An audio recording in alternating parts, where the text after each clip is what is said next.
Hello बच्चों, नमस्ते। कैसे हैं आप सब लोग? उम्मीद है शानदार, जिंदाबाद, ज़बरदस्त होंगे।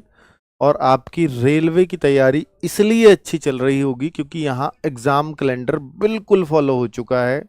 और अब बिल्कुल वैसे एग्ज़ाम्स कराए जाते हैं जैसे शायद अब एसएससी भी नहीं करा पा रहा है। जो और हो भी क्यों नहीं, जो संस्था, जो कंपनी एसएससी का एग्ज़ाम कराती थी, वो भारत की सबसे बड़ी टेक कंपनी, हम उसको कह सकते हैं टीसीएस, वो अब रेलवे के एग्ज़ाम्स करा रही है और बड़े टाइमली करा रही है। बड़ी अच्छी अच्छी लैब्स हैं। जैसी एसएससी में शिकायतें आ रही हैं, ऐसी शिकायतें रेलवे में तो नहीं है। हालांकि यहाँ भी काफ़ी फर्जी वाले बच्चे पकड़े जा रहे हैं, पर ये चलता रहेगा। भारत है तो भैया ये गड़बड़ियाँ करने वाले भी जिंदा रहेंगे जब तक एग्ज़ाम चलेंगे। चलो अब भाई कुछ चीज़ें हैं जिसके लिए मैंने आज ये वीडियो बनाई है, क्योंकि आप बहुत सारे बच्चों को ये लगातार कन्फ्यूजन था कि सर एग्ज़ाम कब होगा। एएलपी और टेक्नीशियन वाले बच्चे तो बहुत ही परेशान हैं, कहीं हमारा एग्ज़ाम जनवरी में ना हो जाए। क्या ग्रुप डी को ऐसे ही इसलिए ही पीछे किया है क्या कि मेरा जनवरी में वो एग्ज़ाम करा दें? ये बहुत सारे बच्चों का डाउट है, तो इन सब बातों को क्लियर करेंगे। बाकी एनटीपीसी का जो अंडर ग्रेजुएट लेवल है और ग्रेजुएट लेवल है, वो एग्ज़ाम्स कब कब हो सकते हैं। लेकिन आप इतना ध्यान रखना कि अब बिल्कुल रेगुलराइज हो गई हैं रेलवे की वैकेंसीज, तो अब एग्ज़ाम भी बिल्कुल रेगुलराइज होंगे। अच्छा, जैसे ग्रुप डी का एग्ज़ाम खत्म होगा उसके तुरंत बाद दूसरा एग्ज़ाम शुरू कर दिया है सेक्शन कंट्रोलर। अब उसके तुरंत बाद अगला एग्ज़ाम लगेगा, तुरंत बाद उससे अगला लगेगा। सेम एसएससी के कैलेंडर में ऐसा ही होता था, क्योंकि यहाँ भी अब एक एजेंसी फिक्स है जो एग्ज़ाम कराएगी। उसका काम ही एग्ज़ाम कराना है। अगर भर्ती निकल गई तो अब आपको ये टेंशन ही नहीं लेनी है एग्ज़ाम कब होगा। एग्ज़ाम अब फिक्स समय पर होगा और जो समय आप सोचते हैं उससे जल्दी होगा। ठीक है, इतना अपने दिमाग में बिठा लीजिएगा। चलो भाई, अभी मैं जैसे देखूं, अरे जेई का भी बच्चे पूछ रहे हैं। जेई का फॉर्म तुमने दिखाया है इसमें? अच्छा ठीक है, बताता हूँ भाई, जेई का भी बताऊंगा। ठीक है, तो देखिए जैसे एएलपी एंड टेक्नीशियन, ये दोनों फॉर्म सबसे पहली भर्ती होती हैं किसी में भी। जनवरी टू इसमें अब मार्च लिखा रहता है कि उस दौरान फॉर्म आएंगे शायद, पर ये मार्च अप्रैल में आ भी गए थे। तो वो मार्च अप्रैल में ये फॉर्म आने के बाद ये एग्ज़ाम कब होगा, क्योंकि अब बच्चों को इसके फॉर्म भरे हुए भी लगभग लगभग 1 साल होने को आया है। लेकिन अब बच्चे सोच रहे हैं कि ये फॉर्म तो भर दिया है लेकिन एग्जाम का कुछ अता पता नहीं है, जबकि पिछली बार ये अक्टूबर नवंबर में करा लिया गया था। तो इस बार ऑलरेडी लेट है। पर आगे से ऐसा बताया जा रहा है कि जो इस बार एग्जाम होंगे वो इतने टाइमली होने वाले हैं, फिर आगे कैलेंडर में कभी कोई दिक्कत नहीं आने वाली। देखिए अभी भर्तियां का कैलेंडर बिल्कुल सेम फॉलो हो रहा है, लेकिन एग्जाम का कैलेंडर सेम फॉलो नहीं हो रहा था। ठीक है, और कोर्ट केस उसका सबसे बड़ा कारण था, क्योंकि ग्रुप डी को डिस्टर्ब कर दिया था कोर्ट केस ने। वरना ये हो सकता है आपको एएलपी एग्जाम या ये सब दिसंबर में भी हो सकता है देखने को मिल जाता, फिर इतना लंबा वेट नहीं करना पड़ता। चलो, तो कुल मिलाकर के इसका एग्जाम मैं आपको इतना बता देता हूं, उसका पहले एक थोड़ा आइडिया मैं दूंगा आपको, इसके आगे बात करूंगा। तो देखिए ग्रुप डी का एग्जाम चलना था, मैं दिखा देता हूं आपको। ये रहा, ये ग्रुप डी के एग्जाम डेट है 27 नवंबर से और 16 जनवरी ये आई थी। लेकिन ये बिल्कुल रेगुलर थी, बीच बीच में एक एक दो दो डेट गायब करके, और फिर ये 16 जनवरी तक एग्जाम चलना था। लेकिन अभी कल नोटिस आया है, कल ही आया है, नहीं कल 23/12, तो ये नोटिस आया है। इसमें लिखा है कि जो जनवरी में एग्जाम होने थे, 1 से 16 जनवरी को जो एग्जाम होने थे, अब उनको हटा के 8-9 जनवरी के तो होंगे अभी भी, लेकिन बाकी एग्जाम जो 9 के बाद के थे 16 तक, या 8 जनवरी से पहले के थे, उन सबको 2, 3, 4, 5, 6, 9 और 10 फरवरी को कर दिया है। यानी उनको इतना बड़ा गैप कर दिया है। अब आप देखो कि 9 जनवरी से लेकर के और 2 फरवरी तक एक गैप बनाया है इन्होंने। और सबसे बड़ा डर इस बात का है कि सर एएलपी का एग्जाम 5-6 दिन चलेगा, टेक्नीशियन का एग्जाम 5-7 दिन चलेगा, तो कहीं ऐसा तो नहीं है कि ये जो गैप है 20-21 दिन का, ये उन दोनों का एग्जाम इस बीच में करा दें। बिल्कुल ये लग भी रहा है कि भाई हो भी सकता है, ऐसे भी चांसेस बन सकते हैं, इसमें कोई डाउट तो है नहीं, क्योंकि ऐसा कुछ नजर तो नहीं आ रहा कि कोई बहुत इंपॉर्टेंट कुछ है इस पे, कुछ या तो त्योहार हैं या कुछ है, कुछ इस तरह का तो नहीं है कि जिससे या बोर्ड एग्जाम्स हैं या कोई लैब ही सारी बिजी हो जाएंगी या कोई और बहुत बड़ा एग्जाम लगा है, उससे भी कोई मतलब नहीं है टीसीएस को। लैब्स होती हैं तो ऑनलाइन एग्जाम्स में, तो इस गैप का कुछ मतलब समझ में नहीं आ रहा। कहीं ऐसा ना हो कि इसमें एएलपी और टेक्नीशियन को रख दे वो, और अगर इसमें रख दिया तो फिर बहुत बड़ी समस्या हो जाने वाली है, क्योंकि फिर बच्चों को समय नहीं मिलने वाला तैयारी का, है ना। तो इसलिए ये माइंड प्रिपेयर तो करके रखें।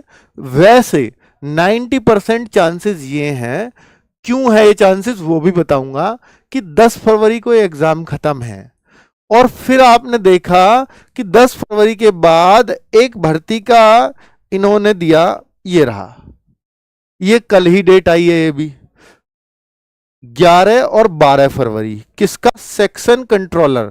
कब आई थी ये भर्ती? ये आई थी सितंबर में। सेक्शन कंट्रोलर की कल एग्जाम डेट आ चुकी है ऑफिशियल, 11 और 12 फरवरी। इसका नोटिस लगाया है? ठीक है, नहीं लगा, कोई बात नहीं, पर ये ऑफिशियल डेट सबको पता लग गई होगी। तो आप देखो 10 फरवरी को खत्म हो रहा है क्या ग्रुप डी, 10 फरवरी तक। तो इसका मतलब कुछ और चीज हुई है दिक्कत, क्योंकि अगर बीच में ही कराना था तो ये एग्जाम सिर्फ 2 ही दिन का था, फिर तो इसको भी पीछे के लिए रख लेते। तो ऐसा संभव नहीं लग रहा कि उन दिनों में, यानी 9 जनवरी से और 2 फरवरी के बीच कोई एग्जाम कराया जाएगा। रेलवे ने कुछ अपना कुछ दिक्कत होगी, या कोई भी वो नहीं एग्जाम कराना चाह रहे होंगे, या टीसीएस की कुछ अपनी समस्याएं रही होंगी जो हमें नहीं पता। तो अब ऐसा नहीं लगता इस एग्जाम डेट को देख करके कि बीच में कोई एग्जाम कराया जा सकता है। अर्थात आप ये मान सकते हो कि सेक्शन कंट्रोलर को अगर 11-12 फरवरी को कराया जा रहा है तो एएलपी एंड टेक्नीशियन इसके बाद ही कराया जाएगा। अब दूसरी बात सुनो, जो बार बार कंफ्यूज कर रही है और जो मुझे ये सोचने पर मजबूर कर रही है कि एग्जाम पहले भी हो सकता है, वो ये है कि आज तक रेलवे ने जितने भी अपने एग्जाम्स कराए हैं, जैसे देखो सबसे पहला है CEN1। CEN1 किस भर्ती को यह नाम दिया जाता है? देखो आप, CEN1 ये भर्ती को नाम दिया जाता है ALP की को। पहले भी इसका ही था, अब भी इसका ही और आगे भी इसका ही होगा। ALP की भर्ती को CEN1 दिया गया और ये फॉर्म सबसे पहले आए 12 अप्रैल को। इस साल 2025 में अगर सबसे पहले कोई फॉर्म आया तो यही आया। अब जो ग्रुप डी की भर्ती है वो तो पिछले साल की है, वो तो पिछले साल की है ना, ये उससे अगले साल के आए हैं ना। ग्रुप डी की जो चल रही है वो तो पिछले साल की है। तो देखो CEN1, अब मेरी बात ध्यान से सुनना, ये है CEN2, ये कौन सी भर्ती है? टेक्नीशियन। ये आए आपके 28 जून को फॉर्म, CEN2 इसको नाम दिया गया, CEN2 ये रहा। ये रेलवे के ऑफिशियल नोटिस से लाया हूं। और देखो फिर CEN3 कौन सी थी? CEN3 है पैरामेडिकल, CEN3। तो चांस इसके भी रहेंगे कि इसको भी जल्दी एग्जाम कराया जाए 9 अगस्त को। और ये इसको फॉलो करते हुए आए हैं अब तक कि जो CEN1 है उसका एग्जाम पहले, CEN1 का 2 का उसके बाद, CEN3 का उसके बाद, इस तरह से कराते हुए आए हैं। अब मैं आपको ये बता देता हूं, ये आपका CEN4 थी, ये भर्ती है CEN4 सेक्शन कंट्रोलर, जिसका एग्जाम 11 और 12 फरवरी को आ गया।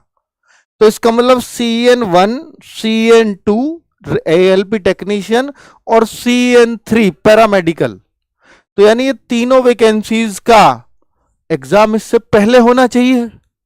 भाई CEN4 को आप सबसे पहले कैसे ले सकते हो? ये डाउट क्रिएट करता है ना। पर इसको इसलिए भी ले सकते हैं कि इनकी स्पेशल जरूरत पड़ी है, इसी पहले कभी नहीं आती और ये रेगुलर वैकेंसीज भी नहीं है, शायद इस वजह से ले लें। और अगर मैं ये मान लूं कि ग्रुप डी के बीच में ले लेंगे, तो भैया ग्रुप डी तो फिर 2024 की भर्ती है, उसके बीच में ले लिया तो फिर भी तो ताल खराब हुई इनकी कि रेगुलर सबसे पहले फॉर्म का पहले एग्जाम, तो वो वाली बात वहीं खराब हो जाएगी, फिर इसको एक क्यों ही फॉलो करेंगे। तो हम ये मान सकते हैं कि ये इनकी स्पेशल जरूरत है सेक्शन कंट्रोलर, और ये अर्जेंट नीड है, इसलिए इसने, क्योंकि एक ही एग्जाम से सिलेक्शन भी है इसमें, तो इसलिए इस एग्जाम को पहले करा दिया होगा।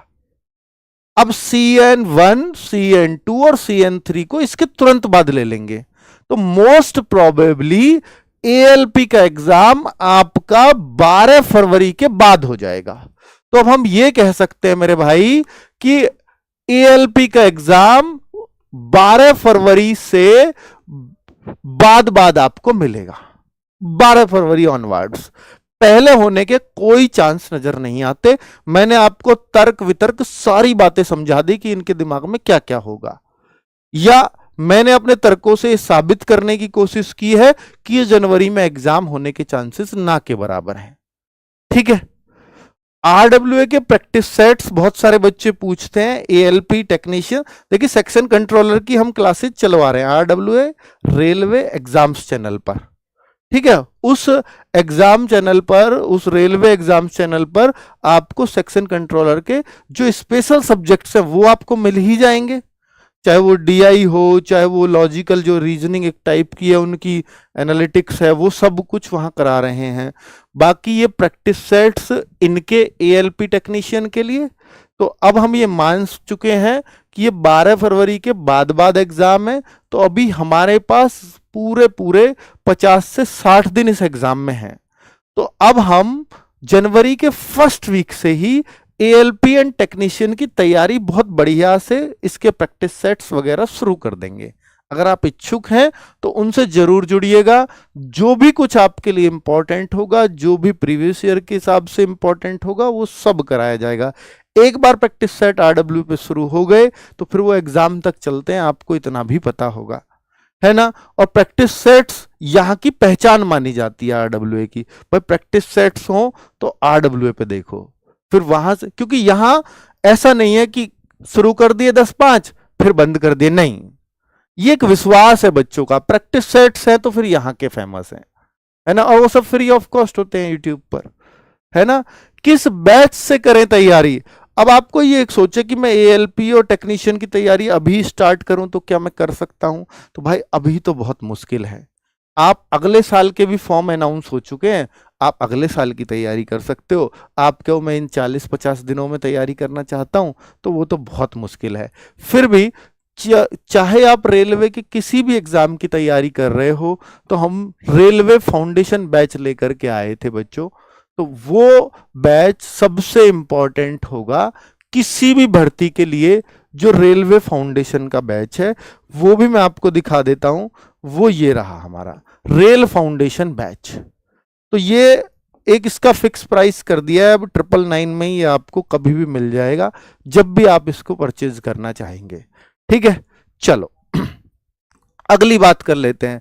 रेल बुक सीरीज जो हम लेकर के आए थे, रेल बुक, तो ये सारी बुक्स कैसे थी कि भाई रेल मैथ, रेल रीजनिंग, तो वो सभी वैकेंसीज के लिए, जो रेल का मैथ्स हो सकता है बेस्ट, जो रेल की रीजनिंग हो सकती है, रेल की GS हो सकती है। तो ये अभी 14 दिसंबर को ही तैयार हुई थी हमारी चारों बुक्स लगातार। ठीक है, हमने इसकी PDF तो रेल फाउंडेशन बैच में डलवा दी है सभी की।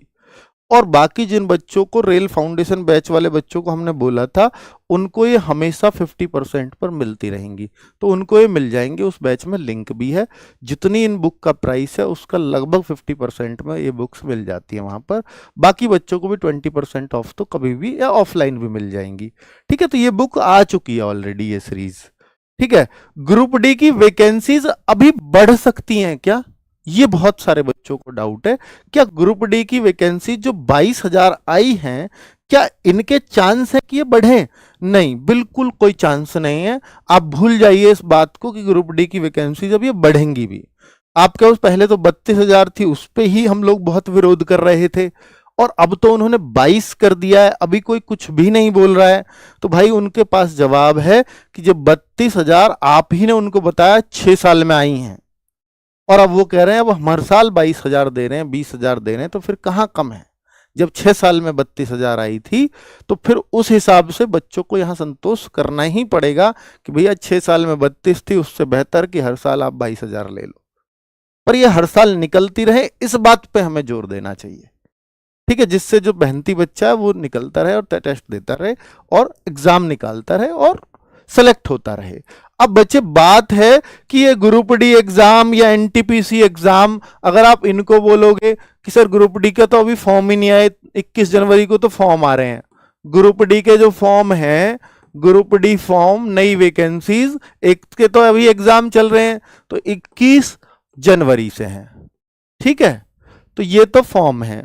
और कोई कहे कि सर एनटीपीसी के तो फॉर्म भर चुके हैं, एनटीपीसी 2 हैं, एक ग्रेजुएट लेवल और एक एनटीपीसी अंडर ग्रेजुएट लेवल।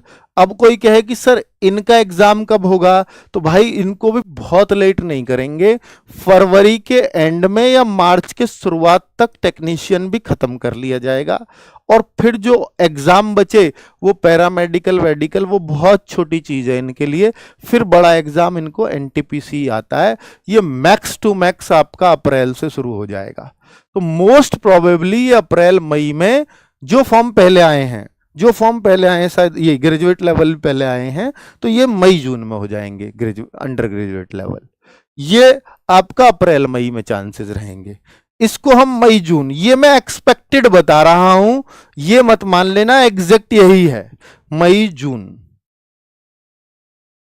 ये मैं आपको एक्सपेक्टेड बता रहा हूं बच्चों, ठीक है। तो इसमें थोड़ा बहुत इधर उधर हो सकता है, पर अब उनकी जो संभावनाएं हैं वो पूरी पूरी इस पर टिक गई हैं। और अब एग्जाम्स, अब तक तो फॉर्म बिल्कुल टाइमली आ रहे थे, अब एग्जाम बिल्कुल टाइमली होंगे, आप ये देखेंगे आने वाले कुछ समय में। तो अप्रैल मई और मई जून आप इनकी एक्सपेक्टेड मंथ मान लीजिए और इसको मान करके आप तैयारी करिए। और बात बचती है ग्रुप डी फिर अगला कब होगा, तो फिर इनके बाद ही कोई डेट निकल के आएगी, ठीक है। और अब ये रेगुलराइज होंगे, अगली वैकेंसीज भी अब साथ साथ चलेंगी। एएलपी की वैकेंसीज आप अगले साल फिर से देखना शुरू कर दोगे, वही मार्च अप्रैल से ही, ठीक है। चलो, तो फिलहाल इस वीडियो में इतना ही और यही जानकारी देनी थी। रेलवे का कैलेंडर बिल्कुल रेगुलराइज है, रेलवे का एग्जाम अब रेगुलराइज होगा, ठीक है। ये मैसेज मुझे आपको देना था। थैंक यू वेरी मच, नमस्ते बोल देते।